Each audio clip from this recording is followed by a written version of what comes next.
ठंडी ठंडी mango Frooti, ना कोई आर्टिफिशियल कलर फ्लेवर के प्रिजर्वेटिव, ना खांड के गोળ, एक ज मिनिटमां बनती पीसो ने तो बाરના મોકટેલ અને સોફ્ટ ડ્રિંક પણ ભૂલી જાશો। હેલો ફ્રેન્ડ્સ, સુપર મેજિક રસોઈમાં મિત્રો હું આપનું સ્વાગત કરું છું। આજે હું એકદમ ઠંડી મેંગો ફ્રૂટી આપણે ઘરે હેલ્ધી ફ્રૂટી બનાવશું। તો ચોક્કસ તમને આ વિડીયો ગમશે, ગમે તો લાઈક કરજો, શેર કરજો અને સબસ્ક્રાઈબ કરવાનું તો બિલકુલ ના ભૂલતા અને બાજુમાં રહેલ બેલ આઇકનને પણ પ્રેસ કરજો, જેથી કરીને લેટેસ્ટ વિડીયોની માહિતી મળતી રહે અને હાઈપ બટનને પણ પ્રેસ કરજો, એટલે અમુક પોઈન્ટ્સ અમને લોકોને મળતા રહે।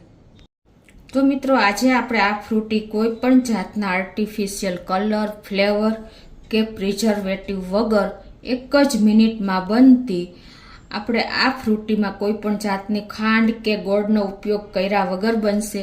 તમે આ એક ગ્લાસ પીશો ને તો માર્કેટના સોફ્ટ ડ્રિંક અને આપણે કોઈ પણ જાતના ઠંડા પીણા ભૂલી જાશો, મોકટેલ પણ ભૂલી જાશો ને એટલી ટેસ્ટી બનશે અને હેલ્ધી તો બનશે જ મિત્રો। તો આપણે બાળકોને પણ આપણે કોઈ પણ ટાઈમે આપી શકીએ છીએ અને આખું વર્ષ આ તમે આ મેંગો ફ્રૂટી સ્ટોર કરીને ફ્રીજમાં રાખી શકો છો। તો હવે આપણે બનાવવાનું ચાલુ કરીએ। તો એમાં અત્યારે મેં 4 નંગ પાકી કેરી લીધી છે, મીડિયમ સાઇઝની છે, અને 1 નંગ એકદમ કાચી કેરી લીધી છે। તો પહેલાં તો આપણે, અને બીજું કે આપણે ખાંડ કે ગોળનો ઉપયોગ નથી કરતા, તો આપણે જે ગાંગડા સાકર આવે છે એનો મેં પાવડર અને અધકચરી કરી છે, એ 250 ગ્રામ છે। તો પહેલાં તો આપણે આ કેરીની છાલ ઉતારી લેશું, આ રીતે પિલરથી જ ઉપરનું ડંઠલ દૂર કરી, અને તમને પિલરથી કે ચપ્પેથી જેનાથી ફાવે ને એ રીતે તમારે એને છાલ રિમૂવ કરી અને નાના નાના પીસ કરી લેવાના છે। આપણે માર્કેટની ફ્રૂટી લેવા જઈએ છીએ, હેલ્ધી તો હોતી જ નથી અને આપણે એની કિંમત પણ 3 થી 4 ગણી ચૂકવીએ છીએ। તો તમે આખું વર્ષ જો આ બાળકોને આપશો ને તો પણ એકદમ હેલ્ધી જ ઘરે તૈયાર થશે। તો આ રીતે આપણે બધી જ કેરીની છાલ દૂર કરી દઈએ।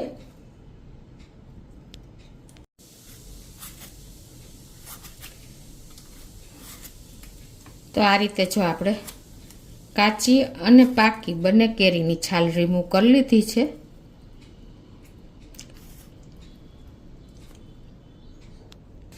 હવે એના આપણે નાની સાઈઝના પીસ કરી આ રીતે અને બંને અલગ રાખશું।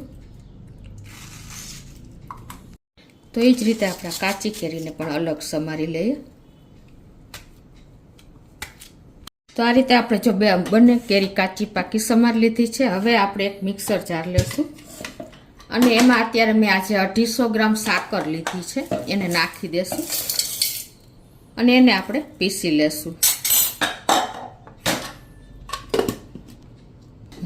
તો આ રીતે જો આપણે સાકરને દળી લીધી છે મિક્સર જારમાં જ। હવે એમાં જ આપણે આ કાચી કેરી નાખી દેશું અને એને પણ આપણે એક આટો ફેરવી લઈએ। હવે આમાં આપણે જે આ પાકી કેરી સમારી છે ને 4 નંગ, એ નાખી દઈએ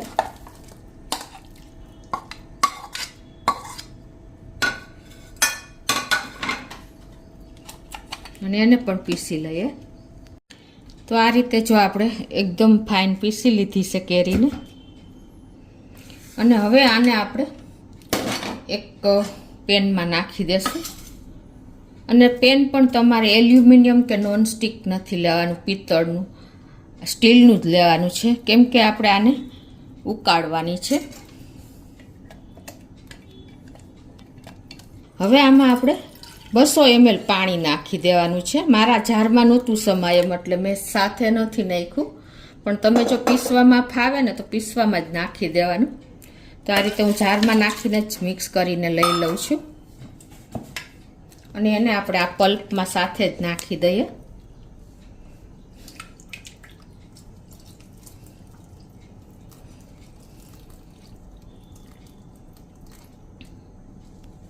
હવે આને આપણે ગેસ ઉપર મૂકવાનું છે, મીડિયમ ફ્લેમ કરીને આપણે ચાલુ કરી દઈએ। આપણે કેરીનું મેંગો ખાટી હોય છે, એટલે હંમેશા સ્ટીલનું જ વાસણ લેવાનું, ખાસ નોટ કરજો. અને હવે આને આપણે આ રીતે કન્ટિન્યુ 5 મિનિટ એટલે કે એક ઉભરો આવે ને ત્યાં સુધી ચલાવતા રહેશું. તમારે એની ચાસણી થઈ જશે. તો આ રીતે જો આપણે એક ઉફાણો આવી ગયો છે, એટલે કે ઉકળી ગયું છે, 5 મિનિટ જેવું થયું છે. તો હવે આપણે આ રીતે તમારે ચમચાને કોટિંગ થઈ જાય અને તમે આવી રીતે હાથમાં આવી રીતે કરશો તો એક તાર થશે. જો તો પરફેક્ટ આપણે અત્યારે આ તૈયાર થઈ ગયું છે પલ્પ. તો ગેસ બંધ કરી દેશું અને એને આપણે આ રીતે ચલાવી અને થોડુંક ઠંડુ થવા દેશું. આ રીતે વરાળ નીકળી ગઈ છે. હવે આપણે આમાં ક્રિસ્ટલ ન થાય ને એટલા માટે 1 ટેબલ સ્પૂન જેવો લીંબુનો રસ એડ કરી દેશું.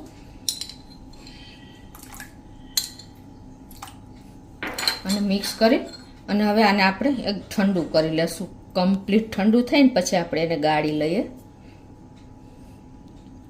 તો આપણે આ ઠંડુ થઈ ગયું છે. તો હવે એને આપણે આ રીતે ગળણેથી ગાળી લઈએ બીજા વાસણમાં, એટલે કાંઈ પણ જો રેસા કે કાંઈ હશે ને એ નીકળી જશે.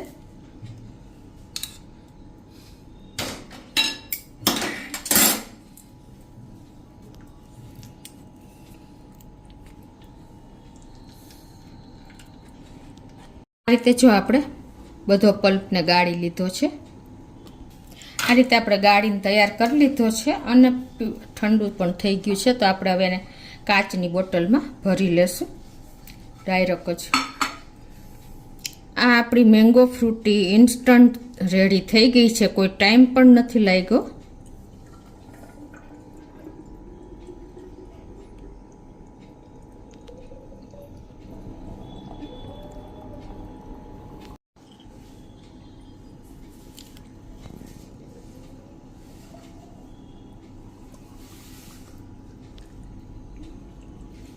તો આ રીતે જો આપણે ખાલી 4 કેરીમાંથી 4 પાકી કેરી અને 1 કાચી કેરીમાંથી આપણે આટલી ફ્રૂટી રેડી થઈ ગઈ છે.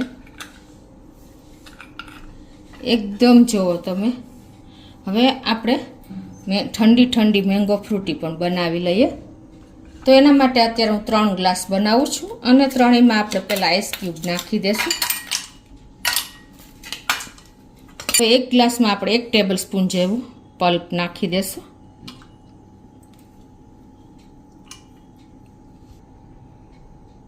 આ રીતે આપણે 1 ગ્લાસમાં નાખી દીધું છે 1 ટેબલ સ્પૂન. હવે ઉપરથી આપણે ઠંડુ ઠંડુ પાણી રેડી દેશું.